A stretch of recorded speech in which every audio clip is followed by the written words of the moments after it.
حضرت علی نے فرمایا، محتاجی اور غربت 6 چیزوں کی وجہ سے آتی ہے۔ 1 جلدی جلدی نماز پڑھنے سے، 2 کھڑے ہو کر پانی پینے سے، 3 منہ سے چراغ بجھانے سے، 4 آستین دامن سے منہ صاف کرنے سے، 5 دانت سے ناخن کاٹنے سے، 6 فجر کی نماز کے بعد فوراً سونے سے۔ حضرت علی نے فرمایا، جس انسان کی جان نکل جائے تو وہ زندہ نہیں رہتا، اور جس انسان سے احساس نکل جائے تو پھر وہ انسان ہی نہیں رہتا۔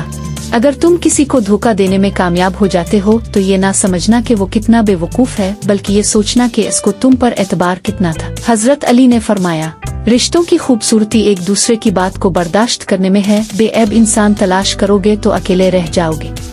حضرت علی نے فرمایا، جہاں سچائی اور خلوص نظر آئے وہی دوستی کا ہاتھ بڑھاؤ، ورنہ تنہائی تمہاری بہترین حضرت علی نے فرمایا، کوئی تمہارا دل دکھائے تو ناراض مت ہونا، کیونکہ قدرت کا قانون ہے کہ جس درخت کا پھل زیادہ میٹھا ہوتا ہے لوگ پتھر بھی اسی کو مارتے ہیں۔ حضرت علی نے فرمایا، اپنا سر اونچا رکھو کہ تم کسی سے نہیں ڈرتے، لیکن اپنی نگاہیں نیچے رکھو تاکہ پتہ چلے تم ایک باعزت گھرانے سے تعلق رکھتے ہو۔